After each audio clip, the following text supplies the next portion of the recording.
análisis, le pido al equipo que nos grabe para, con muchísimo gusto, darle la bienvenida a tres grandes compañeros. Saludo a la queridísima Alina Duarte, corresponsal de Sin Censura. ¿Cómo estás, Alina? Pues bien, querido Toño, feliz de estar aquí con ustedes, con todo el equipo, pero también con toda la audiencia de Sin Censura. Claro que sí, siempre muy feliz. A nuestro querido compañero periodista independiente allá en Hidalgo, al queridísimo Manuel Aranda. Manuel, ¿cómo te va?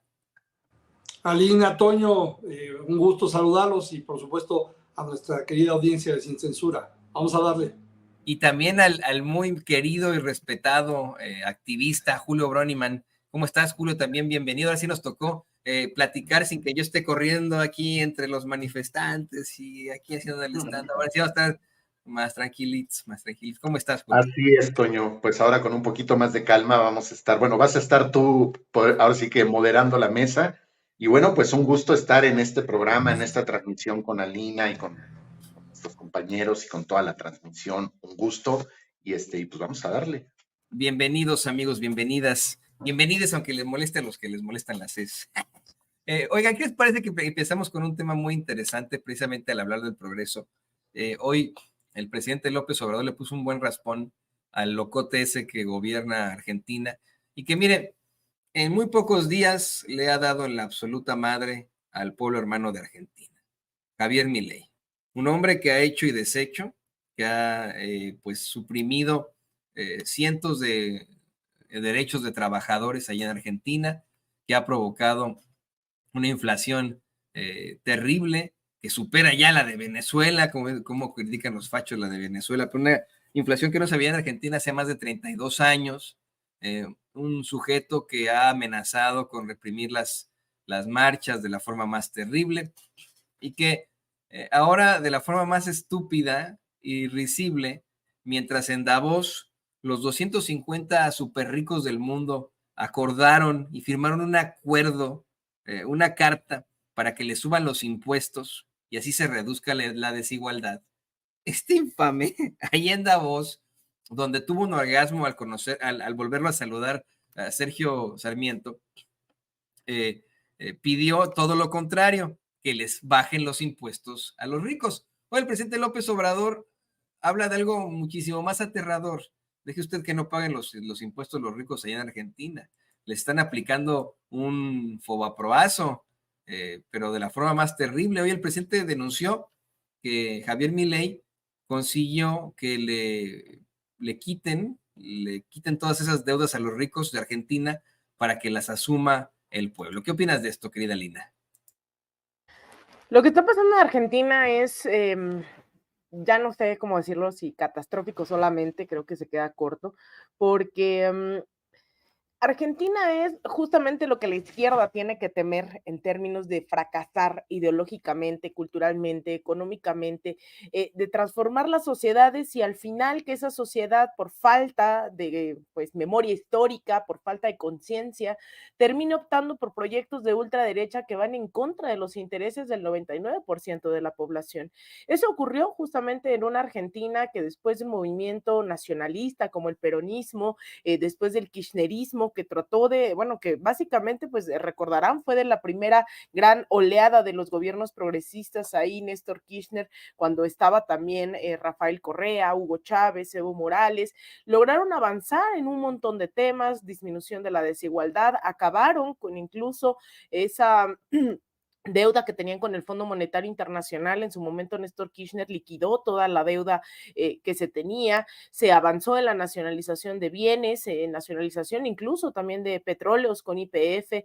Entonces hubo un avance bastante grande. Sin embargo, pues los medios de comunicación a los que tanto se subestima muchas veces, a veces la gente cree que nomás hay que reírnos de ellos, cuando en realidad es qué estamos haciendo para contraponer esas narrativas tan fuertes, tan peligrosas, que fue lo que pasó, insisto, en Argentina. Lograron sembrar la duda de si había corrupción por parte de Cristina Fernández de Kirchner, y ese nuevo gran mal de la región que se llama los poderes judiciales al servicio de las oligarquías, pues dieron la asestada final y le evitaron o impidieron más bien que ya Cristina Fernández de Kirchner pueda ocupar un cargo el resto de su vida, ¿no? Razón por la cual ya no fue candidata presidencial en estas elecciones y se fue deslactosando la izquierda, y es algo que que hay que seguir hablando, porque entre más se gira al centro, más se le abre la puerta a las derechas.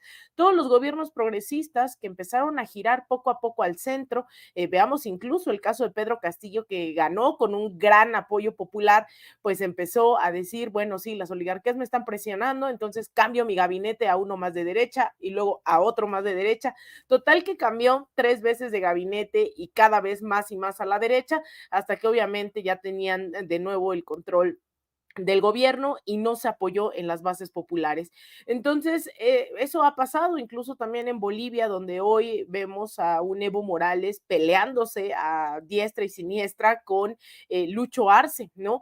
Eso es muy, muy peligroso. Lucho Arce fue, pues, básicamente parte del gobierno, del proceso de cambio con Evo Morales, y Lucho Arce al final dijo, pues, ¿saben qué? Pues yo ya no quiero vivir a la sombra, ¿no? Que es un tema también bastante de egos, en ese sentido, diciendo, pues, ¿sabes qué? Yo al final no voy a estar supeditado a la sombra de Evo Morales, yo quiero ser mi propio líder, y empezó a desbaratar el gobierno de Bolivia, y ellos se encuentran en una crisis absoluta, ¿no? De izquierdas, y Evo Morales se le ha impedido incluso, estos que se decían de izquierda, como Lucho Arce, pues ha impedido incluso que a través, ¿no? Ha presionado al Poder Judicial para que se impida la nueva candidatura de Evo Morales. Así que es muy grave lo que está pasando, y hoy en Argentina es justo eso, se llegó a un momento donde Alberto Fernández no fue lo suficientemente de izquierda, se puso un candidato en contra de Milei que no necesariamente era de esa izquierda progresista por parte del Frente Amplio y del kirchnerismo, porque se entiende que sean frentes amplios para ganar la presidencia, pero no en contra de los intereses del pueblo. Entonces, la gran diferencia, y creo que la lección de esto es, más allá de los discursos que hoy esté dando un Javier Milei en Davos, diciendo que pues hay que hacer a un lado el Estado, ¿no? Que todo esto es por el bien de todo, primero los ricos, ¿no? Básicamente en eso se resume el nuevo gobierno de Javier Milei. Pues lo que hay que impulsar ciertamente es la movilización y concientización de la gente para que a cualquier momento de riesgo, ¿no? De derechización de su proceso, pues salga a defenderlo. Entonces creo que eso es lo que hay que seguir impulsando, que los gobiernos van y vienen, los liderazgos van y vienen, pero un pueblo organizado difícilmente pues va a ser vencido. Entonces hay que seguirse organizando, muy alertas, muy combativos, muy militantes desde la izquierda. Exactamente, y qué bueno que lo mencionas. Me llama mucho la atención esto de cómo es que Argentina es el gran fracaso de la izquierda. Efectivamente, tienen ahí en Fernández, tanto Fernández de Kirchner como el otro presidente, pues una serie de problemáticas, de encontronazos. Este presidente Fernández, bueno, hasta se aventó un verdadero round con la izquierda en su país, luego de que invitara al presidente del gobierno español y saliera con la estupidez de que los argentinos, todos, como los españoles, tenían mucho en común porque se habían bajado de un barco, en lugar de que a mucha honra los mexicanos pues somos indígenas, en su mayoría compartimos ese gran mapa genético, y los brasileños habían salido de la selva, declaraciones infames. No cayó, vamos, siempre ni con sus políticas en una verdadera izquierda. Fue un verdadero fracaso y provoca la llegada de alguien como Milei. Le pido al equipo que nos grabe para también escucharte a ti, Manuel. ¿Qué opinas tú de esto, Manuel Aranda? Bueno, Toño, creo que estamos siendo víctimas de ¿cómo llamarle? De una especie de fenómeno mundial que aqueja directamente a la carencia de memoria histórica respecto de lo que muchos países hemos padecido. El tema de este Fobaproa, como tú perfectamente bien lo comparas, de lo que está haciendo Milei en Argentina, es exactamente lo mismo que nos sucedió a nosotros con este mamotreto que se creó en 1990, el famoso Fobaproa, que se supone que era un esquema diseñado para cuidar el ahorro de la gente, que la verdad es que terminó siendo un esquema para cuidar los negocios del gran capital en México. Y al final, en 1995 se creó durante el gobierno de Carlos Salinas, pero se aplicó ya en el 95 bajo el funesto gobierno también sevillista, en el que pasó exactamente eso, la deuda de los banqueros, sus pendejadas, sus tranzas, sus cochupos, sus arreglos, porque aparte se lo avisaron y nosotros, bueno, nos enteramos cuando nos la aplicaron y se acabó. Punto. 1995 entra en vigor el FOBAPROA y nos enjaretan una deuda de 552,300 millones de pesos de ese entonces, en el 95, Toño, que se ha venido convirtiendo como en bola de nieve en, ya estamos hablando de más de 1.8 billones, si no me equivoco, en este momento, cantidades que son verdaderamente impagables. Bueno, no son impagables, porque sí está programado, que creo que vamos a terminar como en 20 y tantos años más, de pagar algo que ha limitado realmente el desarrollo de México. Todo ese dinero, todo ese dinero que se embolsaron estos grandes hijos de la chingada, porque no se les puede decir de otra manera, a costa de nosotros, a costa de tus hijos, a costa de los míos, a costa de nuestros padres, solo ha servido para que ellos vivan como grandes millonarios y todavía tienen el cinismo de querernos seguir imponiendo, gobiernos como si no hubiésemos personas conscientes de lo que nos hicieron, de lo que sucedió y que sí tenemos memoria histórica.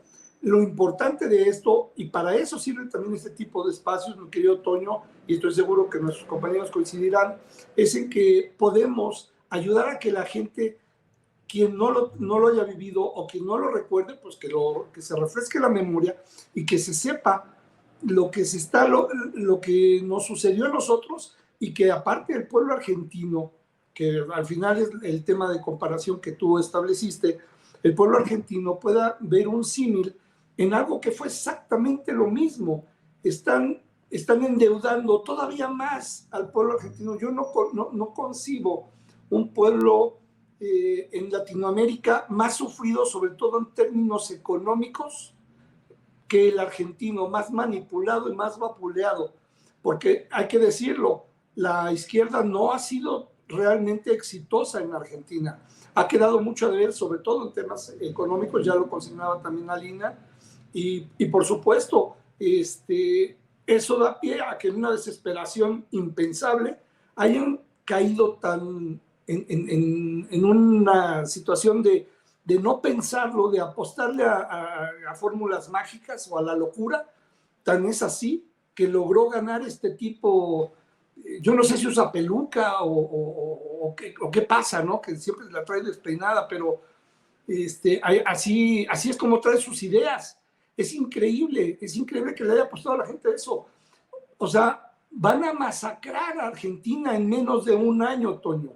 Es verdaderamente triste y es verdaderamente preocupante, porque sí hay un país, al menos en América Latina, sí estamos viendo un país que está apostando a este tipo de fórmulas anquilosadas, más que exhibidas por fraudulentas, por inoperantes, porque no surten efecto y porque eso no les va a servir para mejorar el tema económico, y solo va a dejar a muchas generaciones de argentinos todavía más endrogados de lo que ya estaban. No, y aparte en la tristeza de haberse equivocado, ¿no? Es algo que constantemente se plantea de cómo es que nuestra psique humana, en esos argentinos que siguen apoyando a Milei, pues esa es la idea, ¿no? Es de, híjole, me cuesta más trabajo aceptar que me equivoqué que, pues, asumir las consecuencias, ¿no? Que decir la verdad, ¿no? Pero bueno, le pido al equipo que nos grabe para también escucharte a ti, Julio. Efectivamente, bueno, pues el pueblo argentino se enfrenta a una seria problemática en estos momentos, que pues tendrá muchísima dificultad de poder ser contrarrestada, en mi opinión, en generaciones por venir. Pues mira, Toño, efectivamente, este tema es un tema coyuntural muy importante y que por lo pronto no va a ser un asunto nada más pasajero. Estoy completamente de acuerdo con los comentarios de Manuel, con los comentarios de Alina, y para no hacer eco al respecto, yo quiero mencionar lo siguiente. Claro que es más que evidente y es muy tangible que actualmente estamos viviendo y estamos siendo testigos de una reconfiguración de lo que viene siendo la ultraderecha globalista, la ultraderecha super mega neoliberal en distintas partes del mundo, y América Latina, pues obviamente es el escenario propicio, ¿no? Y así como en las décadas de los 60, en las décadas de los 70 se gestaron estos golpes militares, ahora estamos viendo cómo la manera de cómo están tratando, intentando retomar el control, pues es a través de los mismos medios de comunicación, es a través de noticias falsas, es a través de los loafers, o sea, son distintas las aristas que han estado utilizando o que más bien están utilizando precisamente para fraguar el proyecto globalista, precisamente para poder derrocar y frenar el avance de los gobiernos progresistas, principalmente emanados de movimientos de izquierda, en lo que viene siendo América Latina. Aquí en América Latina tenemos un proyecto muy importante donde hoy por hoy México lo está encabezando y es punta de lanza para este proyecto que podemos decir que es para poner en alto lo que viene siendo la patria grande. Estamos viendo una segunda oleada, como lo mencionó Alina hace rato, del surgimiento de todos los movimientos progresistas emanados de la izquierda, y pues esto obviamente a ciertos sectores del control económico mundial pues no les convienen, para nada, ¿no? De hecho, no es casualidad que Milei pues haya tenido que haber ido a Davos recientemente, porque pues simple y sencillamente lo que él tiene que hacer, él tenía que ir a Davos para pasar lista para darle continuidad al endeudamiento y al entreguismo con los del Foro Económico Mundial, así como lo hizo Mauricio Macri con el Fondo Monetario Internacional. Entonces, quien realmente endeudó y le dejó una bomba de tiempo a los argentinos antes de irse era Macri, porque pues sabía perfectamente que si perdían las elecciones, la mejor manera para poder retomar y poder regresar al poder político, al poder económico en Argentina, pues era dejarles una bomba con la mecha encendida, es decir, un endeudamiento. Y claro que las políticas económicas por parte del presidente Fernández, pues no fueron las mejores, incluso estabas mencionando hace rato, Toño, sus declaraciones, pues obvio no son las más adecuadas, y bueno, pues ahí estamos viendo los resultados, ¿no? Y efectivamente estamos viendo que lo que está viviendo ahorita el pueblo de Argentina, el presidente lo decía hoy en la mañanera, en la conferencia, pues aquí en México lo vimos, aquí nosotros lo vivimos, es decir, nosotros fuimos testigos de lo que viene siendo el desmantelamiento del Estado para pasar todo esto a capitales, es decir, que el capital, que los intereses públicos pasen a ser controlados y manejados por los particulares. Y aquí ya lo vivimos en una ocasión, que las deudas privadas las tiene que pagar el pueblo, es decir, con el Fobapro y todo esto.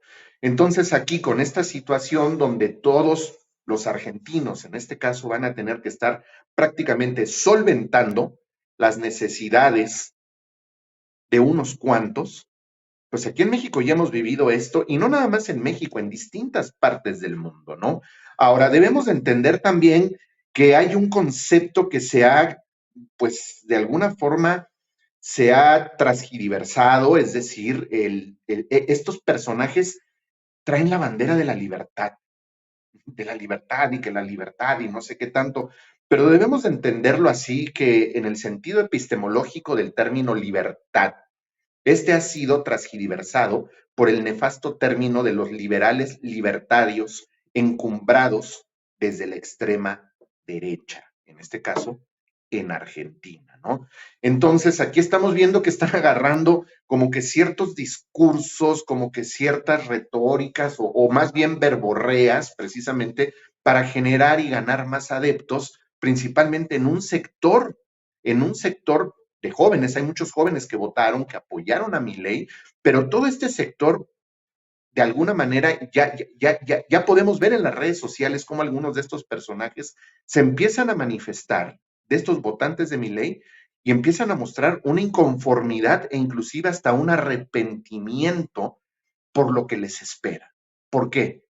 Porque simple y sencillamente les están supuestamente prometiendo mayores, no sé de dónde ni cómo, mayores oportunidades de trabajo, pero por otro lado, van a tener que pagar la educación y el derecho a la salud. Entonces, pues simple y sencillamente lo que están generando es que el problema aún sea mucho mayor.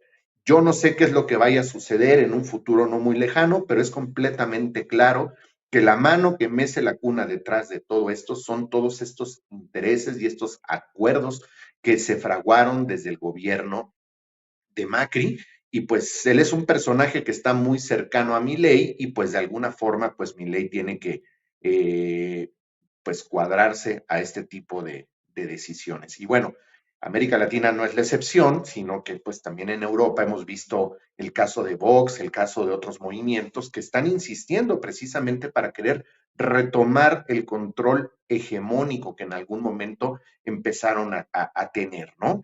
Y bueno, aquí en México, pues desafortunadamente no tienen el mismo panorama como lo tienen en América Latina, porque pues ahora sí que les va a seguir costando más trabajo poder regresar y ojalá y nunca regresen, la verdad. Todos estos personajes ya sabemos quiénes son.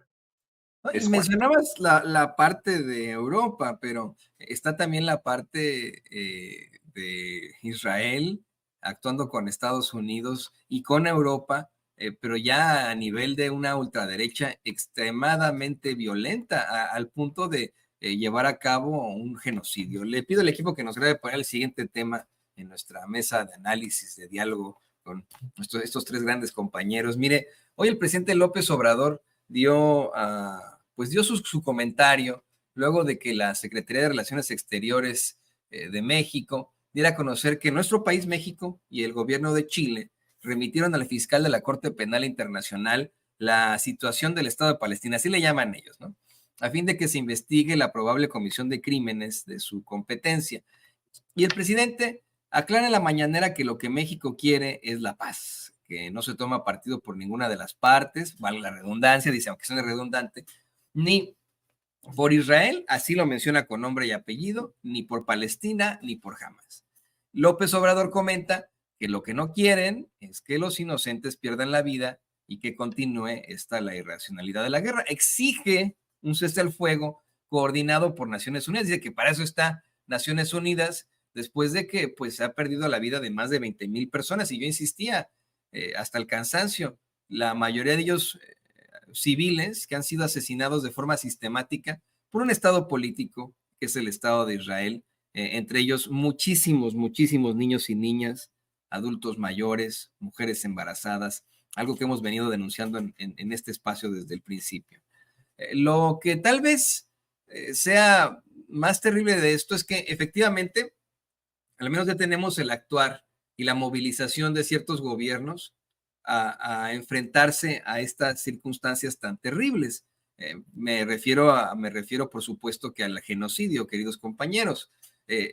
Tenemos al gobierno de Sudáfrica, en primer lugar, denunciando al Estado de Israel ante la Corte Penal Internacional por un genocidio. Finalmente, esta semana, el gobierno de los Estados Unidos le exige, ya como exigencia fuerte, al gobierno de Israel que le baje a la confrontación. Y ayer tienen un conflicto pues, que se podría considerar hasta fuerte en cuanto a la diplomacia entre ambos países y tomando en consideración que Estados Unidos pues sigue financiando este genocidio con nuestros impuestos, los impuestos de los que vivimos aquí en Estados Unidos, seamos inmigrantes o no, seamos indocumentados o no, todos pagamos impuestos acá en Estados Unidos y con ese dinero se está financiando este genocidio que también finalmente está siendo denunciado por algunos políticos que no querían hablar en su momento, como Bernie Sanders. Le decía, existe en estos momentos una grave problemática a nivel internacional entre Estados Unidos e Israel, puesto que Israel se opone absolutamente a un Estado palestino en cualquier escenario de la posguerra. Y esto ocasionó una problemática directa con la Secretaría de Estado, con el secretario de Estado de la Unión Americana, la cual, bueno, pues expone su molestia, su oposición a esto y llama a tomar medidas al respecto. Hubo un cambio tenso, según reporta la agencia Associated Press, ¿no? Entre estos dos aliados. Se plantea que Blinken incluso le señala que Israel nunca tendría una auténtica seguridad sin una vía hacia la independencia palestina, y Netanyahu se suelta a decir que ellos continuarán con el genocidio hasta que alcance sus objetivos de destruir a Hamás, que es una mentira.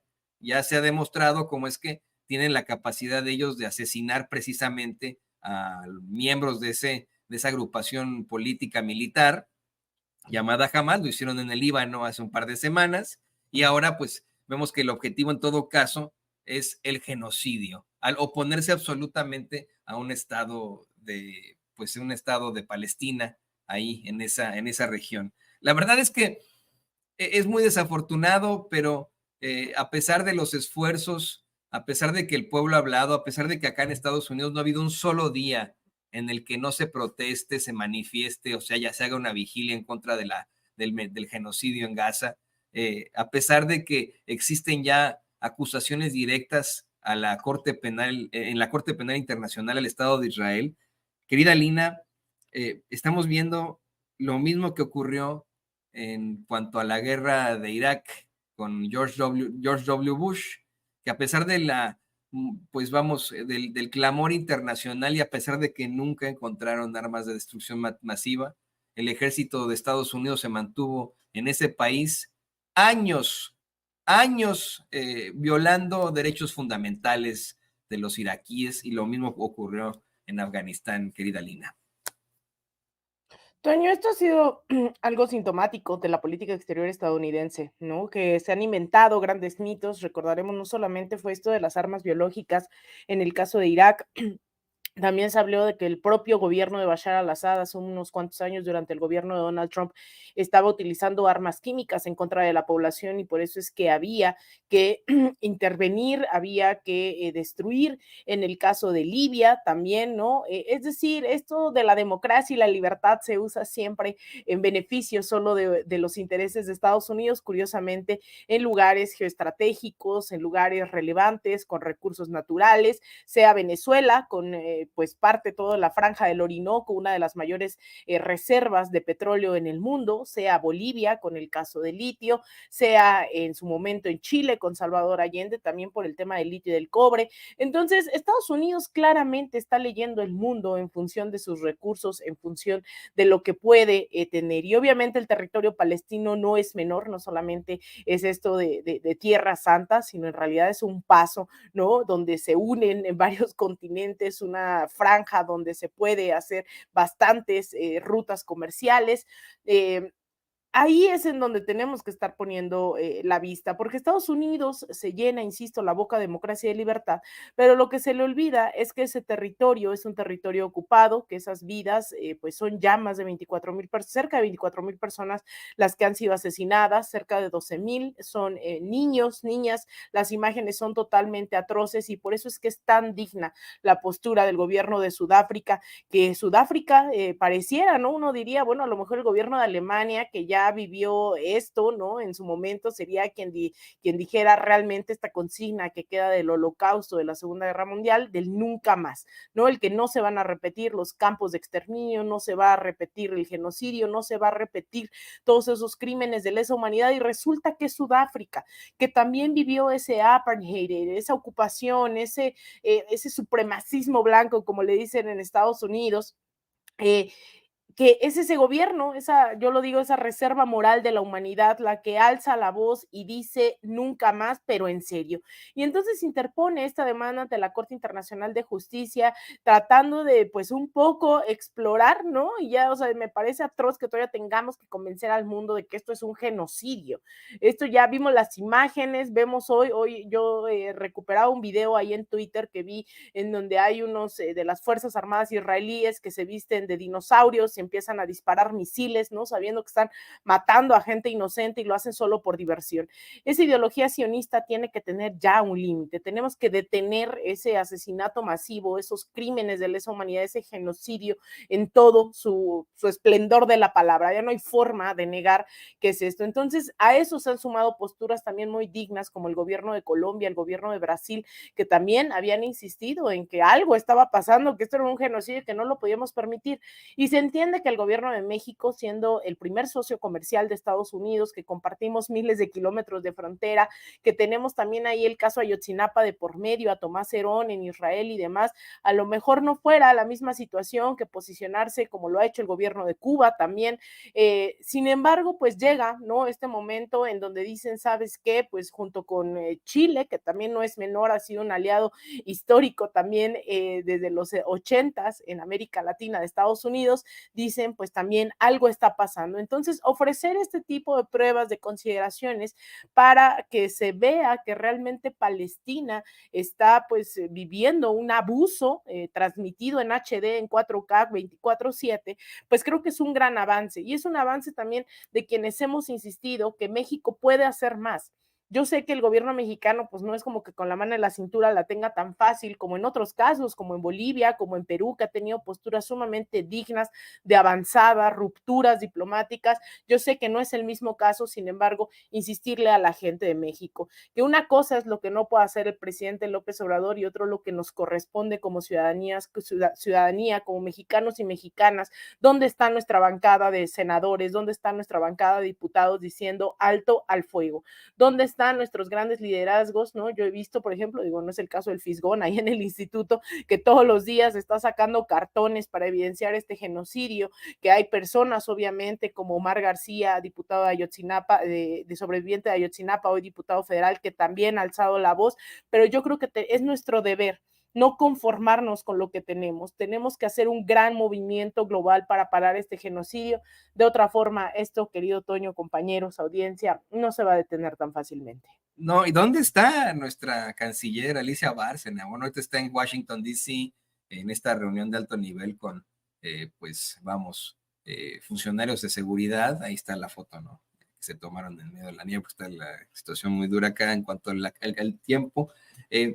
Pero la pregunta va precisamente, metafóricamente hablando, ¿dónde está Alicia Bárcena? ¿Dónde está Esteban Moctezuma, nuestro embajador de México en los Estados Unidos? Ahí haciendo algún tipo de gestión. ¿Platicó algo de esto Alicia Bárcena y Esteban Moctezuma ahorita que estuvieron con Anthony Blinken? ¿Dónde están los representantes también de la comunidad judía en México? Mire, en todo el mundo, cientos de miles de judíos se oponen a este genocidio y dicen, no lo hagan en mi nombre, por favor no hagan esto en mi nombre, no maten en mi nombre. ¿Dónde están los representantes de este tipo de circunstancias en México? ¿No? También esa es la parte que tendríamos que cuestionar, porque bueno, ahí están los senadores, pero los senadores y senadoras, diputados y diputadas están de vacaciones en estos momentos, ¿no? Y yo la verdad es que no confío mucho en ellos, ¿no? No digo, cuando me dicen, ahí viene el politicazo senador o diputado, bien por ahí, ¿no? Pero bueno, le pido al equipo que nos grabe, también te escuchamos a ti, Manuel. Antes de que vayamos con Manuel, le quiero comentar que Gabriela Sotomayor publica en la revista Proceso que de acuerdo a la UNICEF, cerca de 20,000 bebés han nacido en el infierno en Gaza. Dice que la situación de las mujeres embarazadas y los recién nacidos es desoladora, que las madres se enfrentan desafíos inimaginables para acceder a la atención médica, a la nutrición y a la protección adecuada antes, durante y después del parto. Esto es desgarrador. Te escuchamos, Manuel. Qué tema tan fuerte, Toño. Creo que pocos, y mira que vaya que aquí tocamos temas y opinamos sobre temas verdaderamente de importancia y de trascendencia para nuestros países, en especial para México. Pero este tema en especial, generar la conciencia o que la gente pueda abiertamente decir, porque no se trata tampoco de crear una animadversión hacia el pueblo judío, porque no es el tema del pueblo judío. Tú lo estás consignando muy bien, Toño, y tienes toda la razón. Hay mucha gente de la comunidad judía que se ha expresado en contra de lo que está sucediendo en Palestina, especialmente en la franja de Gaza. Pero sí es el gobierno israelí, y hay que tener los tanates para decir las cosas como son y con total contundencia. El gobierno israelí es un gobierno genocida, es un gobierno que está promoviendo algo que a lo que se han dedicado por décadas ha sido a fondear películas en Hollywood, y esto es algo que no se dice mucho. Se han dedicado a fondear películas en Hollywood sobre el tema del holocausto que crearon los nazis en contra de los judíos. En algunas ocasiones muy real, muy apegado a la realidad, en otras muy manipulado también, es cierto, sin que esto implique que nadie esté negando nada de lo que sucedió. Por supuesto que sí sucedió, pero lo que sucedió con los judíos por parte de los alemanes en aquel entonces fue un genocidio, pero lo que están haciendo ahorita, con la mano en la cintura y con la complacencia, por lo menos hasta hace 5 minutos, de los estadounidenses y de buena parte del mundo, y me refiero al Estado judío, es exterminio, es un etnocidio, es exterminación, un holocausto, una matanza y una limpieza étnica, que no lo hacen solo por el tema étnico, sino es una revancha ya enferma. Por supuesto se quieren quedar con el territorio y quieren exterminar a los palestinos. Al fin hay una respuesta. Alguien aquí entre nuestro auditorio hizo ahí alguna reflexión de que probablemente, bueno, empezamos con que fue Sudáfrica quien tuvo los pantalones de hacer la denuncia ante la Corte Penal Internacional. Bolivia, efectivamente, como consignaba alguien en el chat, fue probablemente, o muy probablemente creo que sí, el país latinoamericano que de inmediato respaldó esa denuncia. Y ahora México, a través de esta, le llaman remisión, es una carta en la que como miembros integrantes o países afiliados a la Corte Penal Internacional emite un posicionamiento. Y de toda la carta hay 2 pequeños párrafos, Toño, que dicen: 1, la intervención de la CPI, que es la Corte Penal Internacional, cobra particular relevancia ante los numerosos informes de Naciones Unidas que dan cuenta de muy numerosos incidentes que pueden constituir crímenes de la competencia de la Corte Penal Internacional de acuerdo con el Estatuto de Roma. Pero este otro párrafo me parece el toral. Dice: a esto se suma el colapso prácticamente total de la infraestructura nacional de justicia de Palestina, por lo que no estaría en capacidad de investigar o enjuiciar los posibles crímenes cometidos en su territorio o por sus nacionales. O sea, estamos hablando de que es de una magnitud tal la destrucción que el Estado israelí está provocando en territorio palestino, que ya no hay siquiera infraestructura judicial que pueda emitir un posicionamiento también ante la Corte Penal Internacional, probablemente que pueda iniciar algún tipo de proceso interno. ¿Por qué no? Por los actos de los cuales están siendo víctimas, porque, caray, Hamás no es Palestina y no se vale, independientemente de lo extraño que resulte el inicio de hostilidades por parte de Hamás, porque también aquí le apostaban rascándole donde no debía a los israelíes. Eso sería motivo de otro análisis muy interesante. Sabían que la reacción iba a ser verdaderamente fuerte, pero ¿y a qué se le estaba apostando? Solo a exhibir al Estado palestino, perdón, al Estado israelí ante la comunidad internacional, pero con la consabida consecuencia de tantos muertos y de tanta destrucción y de tanto dolor. Ese será otro tema que valdrá la pena analizar, mi querido Toño, compañeros, pero sí, definitivamente qué bueno que México, al igual que Chile, están respaldando esta denuncia que inició Sudáfrica y ante la que el mundo entero no puede quedarse callado. Están inundadas las redes de gente manifestándose, de gente posicionándose en contra del exterminio que se está viviendo en Palestina. Todo mundo tiene, bueno, me toca a mí ver en redes un mundo de gente que lo publica diariamente. No lo vamos a olvidar, no lo vamos a dejar de tener presente. Y bueno, pues por primera vez estamos viendo que Estados Unidos, el gobierno estadounidense, está poniéndosele ya un poquito fuerte a los israelíes para decirles, ya párenle, ya estuvo bueno. Y también es cierto que hay autoridades mexicanas que desde hace mucho debieron haber perdido el miedo al poderío económico israelí, pero posicionarse, sí, con dignidad,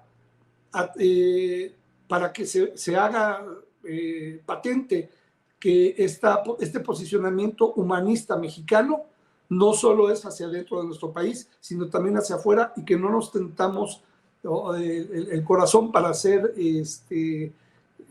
claros en condenar situaciones tan terribles como esta, como pocas veces en la historia de la humanidad se había visto, mi querido Toño. Sí, la verdad es que ha sido terrible también el ataque hacia aquellos que denuncian el genocidio. De la forma más cobarde se ha intentado acusarles de antisemitas, acusarnos de antisemitas cuando siempre hemos expresado nuestro amor, cariño y respeto por el pueblo judío, que insistimos, nada tiene que ver con esta circunstancia. Son dos pueblos que sufren estos momentos por políticos hijos de su mal dormir que pues están exhibiendo su maldad absoluta. Le pido al equipo que nos grabe para también escuchar a Julio Broniman. ¿Qué opinas tú de esto, Julio? Bueno, debemos de tomar en cuenta que aquí en México no ha sido la excepción. Se han realizado ya varias marchas, varias protestas. El fin de semana hubo una más, que normalmente parten del Ángel de la Independencia y desembocan hasta el Zócalo de la Ciudad de México. Y pues vemos que la gente está participando, hay sectores, hay organizaciones civiles, hay grupos de estudiantes y gente que sin cuestiona, o sea, sin bandera política, por decirlo así, están solidarizándose con la situación, con todo esto que está sucediendo en contra del pueblo de Palestina, ¿no? Y en estos movimientos, en estas marchas, que todas son pacíficas, por cierto, para que no se malinterprete, porque por ahí me ha tocado escuchar a algunos personajes de los ahora opositores que dicen que son violentos o que les tienen miedo porque en algún momento van a empezar a hacer cosas y destrozos y desmanes. No, eso no sucede en estas marchas, definitivamente. Aquí estamos hablando que son marchas que están alzando la voz precisamente por un asunto, por una crisis humanitaria, por lo que está sucediendo, que está haciendo el Estado de Israel, el sionismo de Israel, en contra del pueblo de Palestina, ¿no? Y algo que se ha estado diciendo mucho en estas marchas es que el gobierno de México tiene que tomar una postura clara y contundente. Se ha mencionado que rompa relaciones diplomáticas con Israel, que tiene que ser más contundente, que tiene que ser más enérgico y todo esto. Y pues de alguna manera creo que no ha sido nada fácil para México porque por la postura que ha tenido Estados Unidos al respecto con relación, de alguna manera estar financiando o apoyando no nada más lo que era el conflicto o lo que es el conflicto de Ucrania, sino también el conflicto también ahora en el Medio Oriente, ¿no? Pero algo que se ha dicho el gobierno, algo que ha dicho muchas veces el presidente y que se ha manifestado y se lo ha dicho a Joe Biden, tanto por llamadas telefónicas, incluso hasta en las mismas reuniones que han tenido, reuniones bilaterales y todo esto, y él lo ha dicho públicamente en las mañaneras, es que si destinan tantos recursos económicos para el financiamiento, en este caso del conflicto en Ucrania, y para el tema de las armas y para seguir alentando toda esta industria bélica y todo esto, y lo mismo han estado haciendo o está sucediendo en Israel, que ahorita ya le empezaron a bajar un poco, porque pues ya se dieron cuenta que como que por ahí no va la cosa y les puede salir muy cara la factura, sobre todo por cuestiones electorales, ¿no? El presidente ha sido muy enérgico en eso y ha sido muy contundente en decir, es que lo que se tiene que hacer, y también lo voy a relacionar con el tema migratorio, porque en vez de destinar tantos recursos para fomentar y alentar este tipo de conflictos, lo que él ha propuesto que se debería de destinar para poder apoyar con ciertos programas sociales a Centroamérica,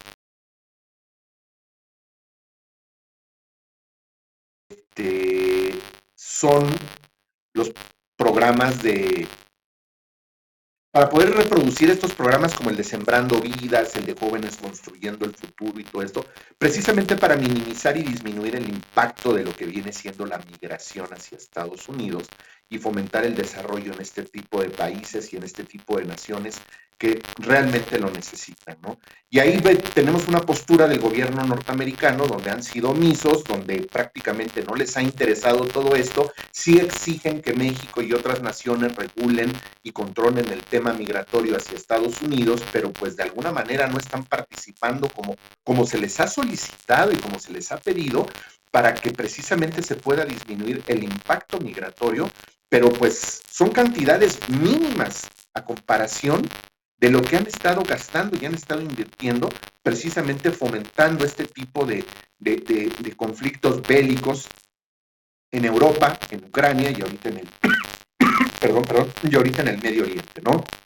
Entonces, ahí tenemos una respuesta, una postura por parte del gobierno ya desde meses atrás, pero sí estoy de acuerdo con la manera de cómo se ha emitido este documento, precisamente para poder tener una postura ya un poco más clara, un poco más contundente, y muy probablemente se van a estar sumando otro tipo de naciones, otro tipo de gobiernos, porque pues definitivamente esto es algo que ya se le tiene que poner un alto por lo menos, porque es urgente, porque aquí los que están padeciendo esta situación, pues obviamente es toda la gente en Palestina, pero los que están pagando los platos rotos, pues son los niños. ¿Qué es lo que están haciendo?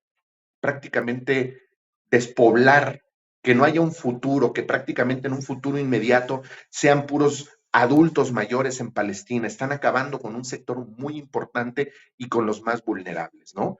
Entonces, pues ahora sí que hay que estar pendientes porque muy probablemente van a seguir aquí en México, al igual que en otras partes del mundo, este tipo de manifestaciones. Y pues yo creo que nos tenemos que sumar para ir a marchar precisamente para alzar la voz para que se detenga esta situación que se está viviendo en contra de Palestina. Y tomemos en cuenta que este es un momento muy duro para la humanidad y que hoy, que a lo mejor usted es cuestionado, llamado antisemita por denunciar el genocidio, hoy que a lo mejor se enfrenta a una propaganda en muchos países para establecer precisamente este genocidio y que se salgan con la suya los malvados. En un futuro, esto será recordado como una circunstancia que no solamente exhibirá nuestra debilidad humana, sino nuestra falta de empatía por una circunstancia que fue terrible para la humanidad y nos hará cómplices de ese genocidio. Por eso es que, así como dice Julio, como lo plantea el buen Manuel y por supuesto la queridísima Lina, tenemos que seguir movilizándonos, tenemos que seguir exigiendo que se llegue a un cese al fuego. Mire, ya ni siquiera esa es la consigna de Sin Censura. Aquí Sin Censura, como López Obrador, por ahora no hacemos un llamado hacia alguna de las facciones u otra, lo que queremos es la paz. Es un cese al fuego, es que dejen de matar niños. Es lo que estamos pidiendo aquí en Sin Censura y creo que es el clamor mundial. Ya de ahí veremos más cuestiones políticas, veremos otro tipo de circunstancias. Por supuesto que nos solidarizamos con el clamor de los que han sufrido una ocupación desde hace décadas, en definitiva, pero lo necesario, como lo mencionó hace unos momentos Julio, en estos momentos, lo más inmediato, lo más urgente es un cese al fuego, que está de verdad a la decisión de un minuto para otro de una persona. Y queridos amigos, me dio muchísimo gusto poder platicar estos temas que no se hablan obviamente en los medios de comunicación corporativos, donde llaman a Milei, perdón que sea tan gráfico, pero hasta se ven orgásmicos como Sergio Sarmiento al saludarlo, y que por supuesto para nada mencionan el tema del genocidio en la Franja de Gaza. Estábamos contigo, querido Julio, por favor compártenos tus redes sociales para que la gente se ponga en contacto contigo. Bueno, pues muchas gracias, Toño, y a toda la familia Sin Censura por este espacio y pues la verdad con un gusto de participar en esta mesa de análisis con Manuel y con Alina pues les mando un saludo y un abrazo a todos los compañeros, a toda la gente que está participando en el chat. Y bueno, y es muy cierto lo que acabas de decir, esta situación de Sergio Sarmiento, con la cercanía que tuvo con Milei haciendo este tipo de comentarios. Yo lo vi el día de ayer, me lo compartieron en un TikTok y la verdad, pues fue completamente reprobable que haga ese tipo de comentarios. Pero bueno, pues les mando un saludo, muchas gracias. Y a mí me pueden seguir en antes Twitter, ahora ex, como César-Bron. Muchísimas gracias al queridísimo Julio Broniman, activista aquí en Sin Censura. Alina, también por favor compártenos tus redes sociales. Pues también me encuentran primero todos los días aquí en Sin Censura. También no olviden dejarnos sus comentarios, suscribirse, darle like a estas transmisiones. Y también me encuentran en X, así como aparece en pantalla, en Alina Duarte _, en Instagram y en Threads es al revés, _ Alina Duarte. Y también nos encuentran en De Raíz _media en YouTube, en donde les pido que se suscriban. Ya vamos por los 9,000 seguidores, vamos ahí peleando por los 10,000, esperando que también justo pues puedan echarle un ojo a estos contenidos que todo el tiempo estamos insistiendo en Palestina, en Milei, en lo que pasa en México y sobre todo en los medios de comunicación también para derrumbar esas narrativas. Así que recientemente tenemos ahí un programa emitido el día de ayer con Azul Alzaga y Oscar Camacho hablando de las narrativas que se van a desatar en los próximos meses y también sobre Palestina y las ultraderechas con César Pineda en un podcast de y para las izquierdas que se llama ¿Qué hacer? Así que pues te mando un abrazo, querido Toño, compañeros, equipo y Sin Censura y obviamente también a la audiencia que leo muy feliz sus comentarios y agradecerles pues siempre su apoyo. Así que nos vemos aquí siempre en Sin Censura. Claro que sí, querida Alina, te mando también un abrazo. Ahí tiene usted a la corresponsal de Sin Censura, periodista independiente, periodista militante y siempre luchadora por los derechos civiles, Alina Duarte. El queridísimo Manuel Aranda, por favor, también compártenos tus redes sociales. Claro que sí, Miguel Toño. Bueno, pues antes que nada, gracias, Alina, por poder compartir. No me ha tocado con Julio, un gusto, estimado Julio, y agradecer a la gente que está participando también en el chat de Sin Censura, Alfredo Muñoz, Karen Rudey-Cursi, Soy 4T, María Inés, y a tantos otros que nos aportan tanto ahí con sus comentarios. Gracias por estar al tanto de las transmisiones de Sin Censura. Y bueno, pues los espacios @Aranda Montero en X, antes Twitter, @Aranda Montero y Voces Libres en Facebook, para que podamos estar en contacto. Gracias, Toño. Y bueno, pues vamos a seguir al pendiente de las transmisiones de Sin Censura. Un saludo al queridísimo Manuel Aranda. Muchas gracias, Manuel, periodista independiente allá en Hidalgo. Gracias, compañeros. Mando un abrazo y le pido